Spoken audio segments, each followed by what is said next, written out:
This is General's Row, a line of luxurious mansions in a corner of Washington where some of the military's top brass call home. Today's Navy has nearly as many admirals as it does ships. There's been an explosion of perks and officers to enjoy them. What's it going to look like if somebody sees you staying in the Ritz-Carlton, for 4 days and doing 1 hour's worth of work? The Pentagon is still struggling to reduce the number of stars, nearly 1,000 generals and admirals, even as DoD civilians prepare for furloughs. Meanwhile, the number of enlisted soldiers and Marines is being slashed. Since the year 2000, the ranks of generals have been swelling, especially at the top. The number of 3 and 4 stars rose by 20%. The more stars, the more they earn, up to $180,000. And they're surrounded by an entourage of speechwriters, schedulers, and security, even a personal chef, and in some cases, their own $60 million jet. I get that the 4-star running NATO needs a Gulfstream because he's got to have a plane to get around Europe, but he's not the only one. There is also a Gulfstream attached to, assigned to, if you will, the Secretary of the Army, the Chief of Staff of the Army, the Undersecretary of the Army, and the Vice Chief of Staff of the Army.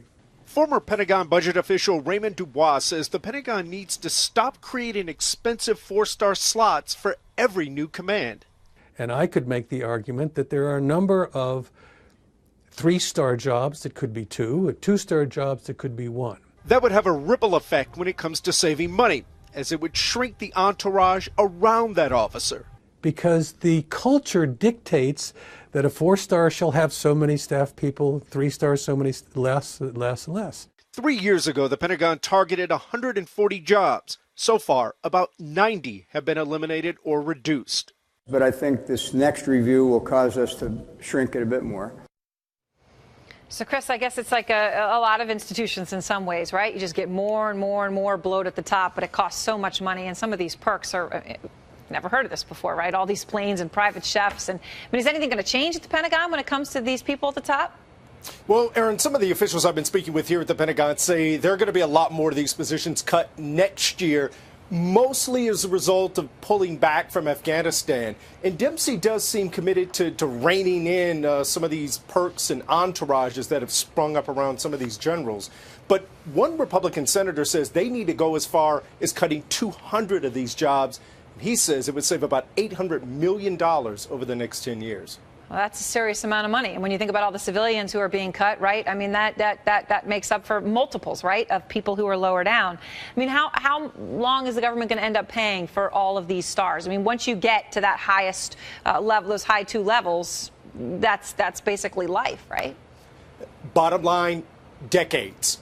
They changed the pension law specifically for the top brass a few years ago. Look, nobody else in the military got this benefit, and it caused the pensions to jump $80,000 a year in some cases.